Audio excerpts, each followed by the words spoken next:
आपल्या आयुष्यात काहीतरी मिसिंग आहे असं तुम्हाला वाटणार आहे माझा हा एक्सपिरियन्स बघून. आज मी परभणीतल्या गंगाखेड नावाच्या एका गावात आलेलो. रिक्षेतून जाताना बाजूने एक बैलगाडी दिसली आणि मी आजोबांना विचारून त्या बैलगाडीवर बसलो. शेतात काय काय तुमच्या? ज्वारी, पेरायची, कापूस, सोयाबीन होतं. आजोबा मला त्यांचं गाव दाखवत, येणाऱ्या जाणाऱ्यांना भेटवत, फक्त इकडे माल दिसत नाही एवढं काय.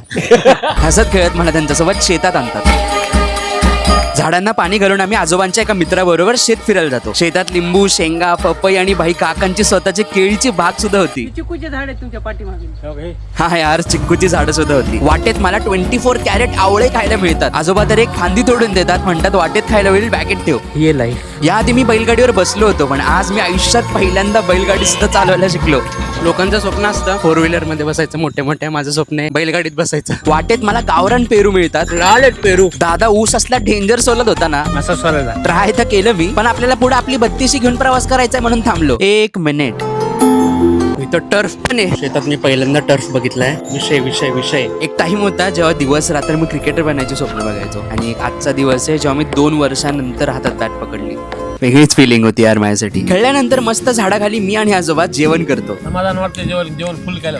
हा लंच मी कोणत्याही 5 स्टार हॉटेल्स पेक्षा वरतीच रेट करेल. शेतकऱ्यांनी उगवलेलं शेतात बसून शेतकऱ्यासोबत जेवण्याची मजा वेगळी आहे भाई. या कडक लंच नंतर मी ॲज अ डेझर्ट म्हणून डायरेक्ट मधमाशीचं पोळच खाऊन टाकतो. 1 नंबर. ऑफकोर्स त्यावरच्या माशा उडालेल्या. टिकली लावायच्या अगोदर जे बाया कुंकू लावायच्या त्याच्या अगोदर त्याचा वापर करायचा मेनच. पण भाई 1 नंबर. कधी खाऊन बघा. मी विचार करतो यार, पैसे देऊन कधी असा एक्सपिरियन्स मिळू शकला असता का मला, किंवा मी जर या ट्रिपवरच नसतो निघालो तर किती काय काय मिस केलं असतं यार मी.